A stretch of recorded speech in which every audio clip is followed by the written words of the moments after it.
There comes a time in the life of the collector when one's pride and joy becomes a bit of a problem. As you can tell, they're everywhere you turn. Like many an aging boomer, Jim Dunn knows it's time to do something about his vinyl record collection. I have probably 6 copies of the Velvet Underground Live in '69, I don't know why.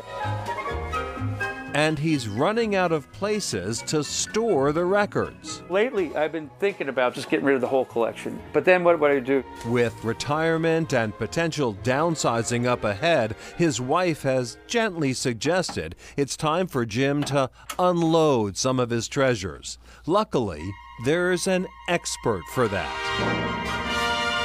I do not see myself as a problem solver, but I'm seen as a problem solver.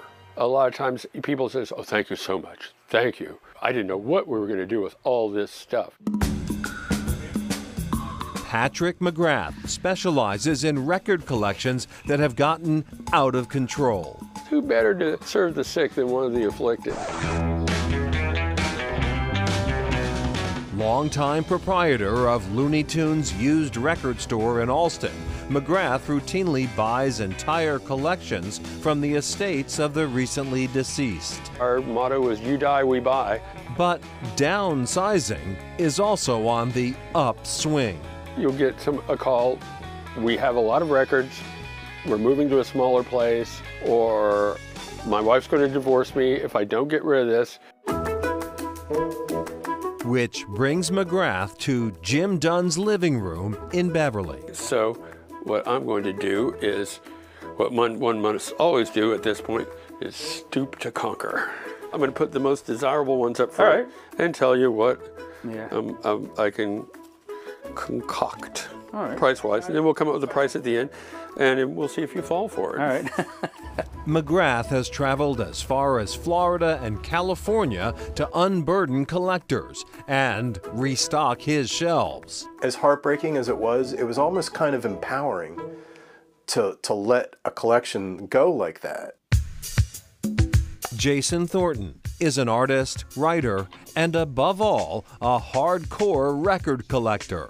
I have dug for records wearing masks in barns, basements, sketchy houses, and sketchy places with sketchy people. But in 2010, Thornton decided to unload his collection of 30,000 records. It's almost like the objects own you.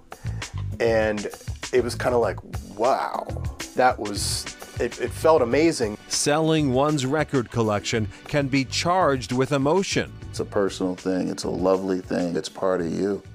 It's your heart, your mind, your soul, your ears, everything. Barry White buys records for the Record Exchange in Salem, but he is perhaps better known as Barents.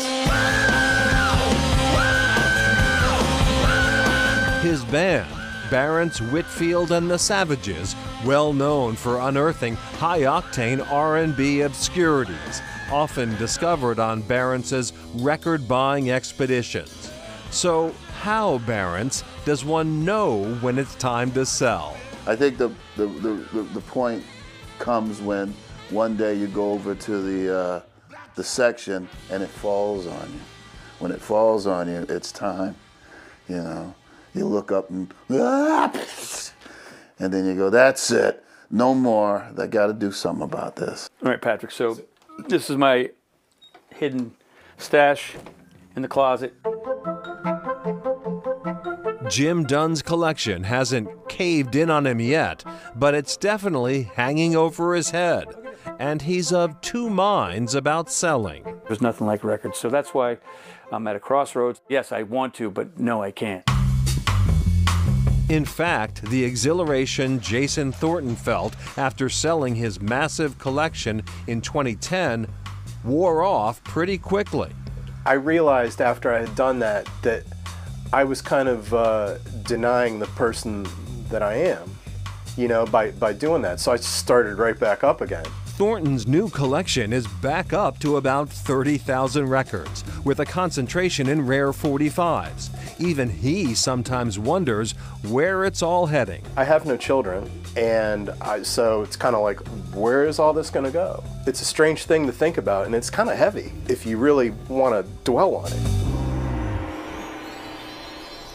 That's incredible. And we should note that Patrick McGrath of Looney Tunes will make house calls in his colorful van for collections that he finds could be promising, Could be promising. And in the upside down world of record collecting, the more popular an album was, the less it is typically worth. So your Billy Joel and your Peter Frampton, probably not worth a whole lot.